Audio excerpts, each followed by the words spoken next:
Good morning, dear students. Myself, Miss Deepti from Dip Scroll Bag. In today's lecture, we are going to start Geography Chapter 1, Resources and Introduction.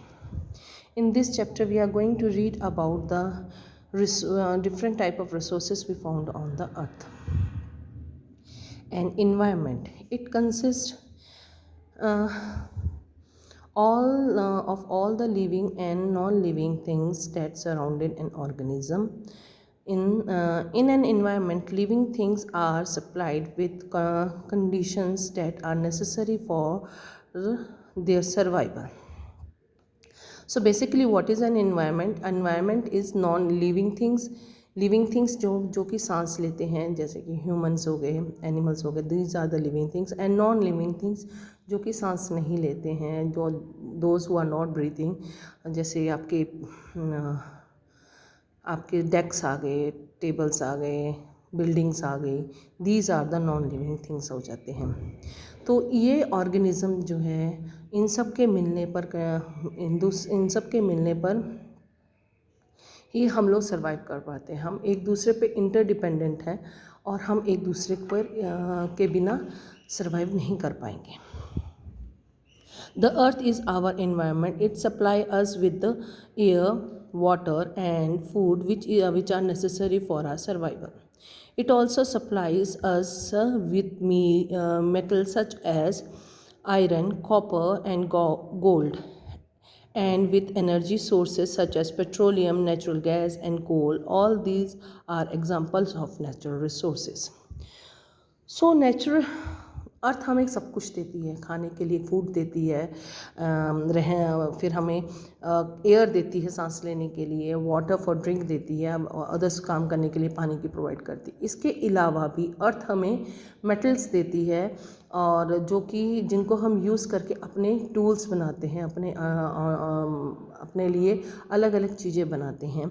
Where as energy के sources भी हमें मिलता है यहाँ से ही, जिसको जैसे कोल हो गया, पेट्रोलियम हो गया, ये भी एक नेचुरल रिसोर्सेस में ही आ जाता है, जो कि हमारी नीड्स को सेटिस्फाई करने में हमें हेल्प करते हैं.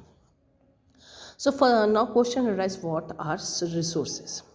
Anything that we can use to meet and satisfy our need is a resource. What is a resource?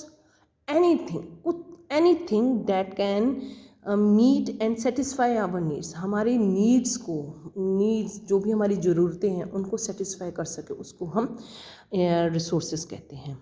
In your own house or in your environment, you can find many types of resources. Anything which can be used and whose usefulness and values increase by its modification is called resource.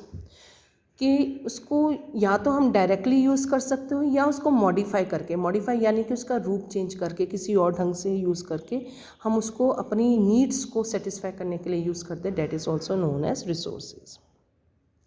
If a thing has value then it's resource, then it is a resource. And the uses of resources gives its value mean worth. यहाँ पे बात आ रही है कि अगर किसी चीज़ की कोई वैल्यू है, वैल्यू यहाँ पर पैसे से नहीं होगा, यहाँ पे होगी उसकी इम्पोर्टेंस. जैसे कि कोल की इम्पोर्टेंस क्या है कि इट प्रोवाइड अस हीट, वो हमें हीट का अच्छा एक सोर्स है. सो वो उसकी इम्पोर्टेंस होती है. यहाँ पर ये जो उसकी इम्पोर्टेंस है वो हमें वर्थ या पे वैल्यू में हम लोग काउंट करते हैं. Every man used to live on trees. The early man used to live on trees and ate meat of wild animals, roots, fruits and flowers. He used to cover his body with the hide of animals and break barks of trees.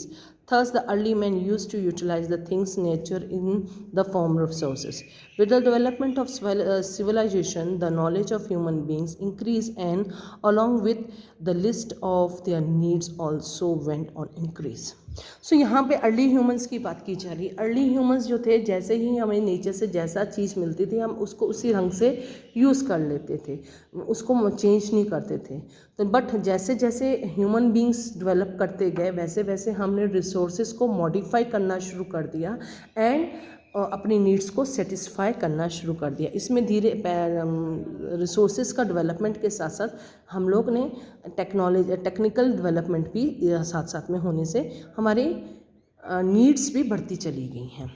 So man made a large variety of machines and with their help start utilizing resources on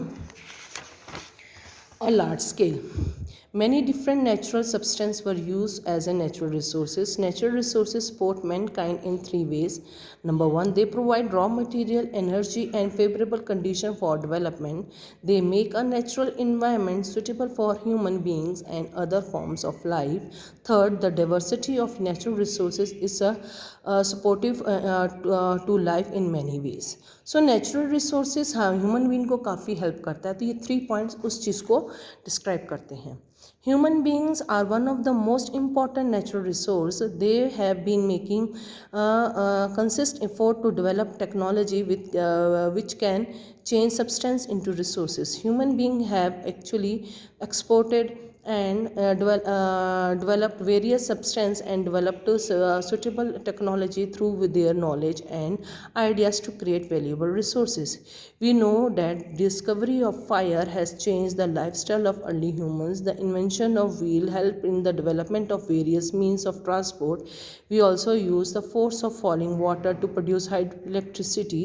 Thus it is not the human being who is it is only the human beings which who has developed and found uses of resources. सो यहाँ पर human being के importance of human being in environment की आ रही है। Human being ही है ऐसा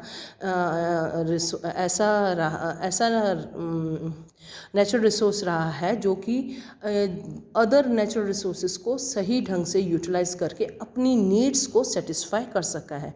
जैसे कि फायर की इन्वेंशन ने अर्ली ह्यूमंस की लाइफ को चेंज कर दिया और वो आज भी हमें हमारी डेवलपमेंट में काफ़ी हेल्पफुल है। वेयर एज व्हील की इन्वेंशन से ट्रांसपोर्टेशन के में काफ़ी बड़ा डेवलपमेंट हुआ था। तो ये किसने किया? ये ह्यूमन बींग्स ने किया। तो human beings are the most important resource